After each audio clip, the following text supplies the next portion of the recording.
భర్త భార్యతో, రేపు ఆదివారం కదా, ఫుల్గా ఎంజాయ్ చేద్దామనుకుంటున్నాను, అందుకే 3 సినిమా టికెట్లు తీసుకొచ్చా అని చెప్పాడు.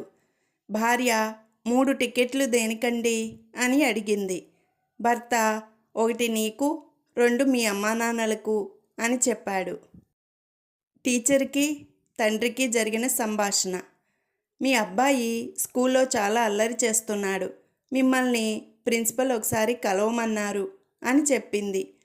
తండ్రి, వాడి అల్లరి భరించలేకే కదండి స్కూల్లో చేర్పించింది, వాడి ఇంట్లో చేసే అల్లరి గురించి మీకెప్పుడైనా ఫిర్యాదు చేశామా అని అడిగాడు.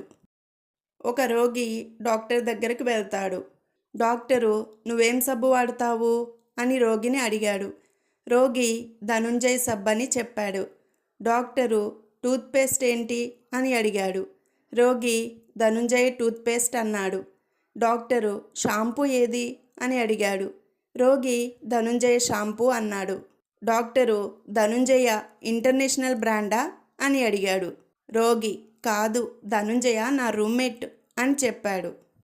భార్య భర్తతో, ఏంటండి అంత డల్గా కూర్చున్నారు అని అడిగింది. భర్త, ఆఫీస్లో చిన్న సమస్య వచ్చి పడింది అని చెప్పాడు.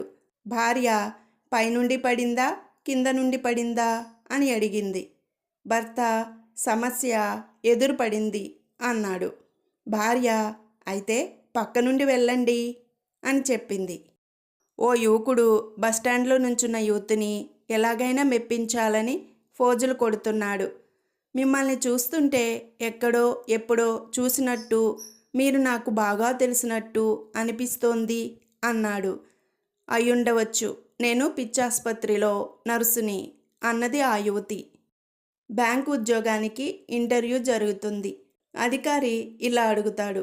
ఒక వ్యక్తికి 10 లక్షలు పర్సనల్ లోన్, 20 లక్షలు క్రెడిట్ కార్డ్ బిల్లులు, భార్య పేరుపై 10 లక్షలు కారు లోను, 10 లక్షలు హోమ్ లోను ఉన్నాయి. మొత్తం వాళ్ళు చెల్లించాల్సిందెంత అని అడిగాడు. కొండలరావు, అంత అప్పున్నప్పుడు అతడు ఎందుకు చెల్లిస్తాడు సార్? ఎంచక్కా ఇల్లు కారు అమ్మేసి భార్యను తీసుకొని విదేశాలకు వెళ్ళిపోతాడు అని చెప్పాడు. అధికారి, నీకు ట్రైనింగ్ అవసరం లేదు, రేపే జాబ్లో జాయిన్ అవ్వు అన్నాడు.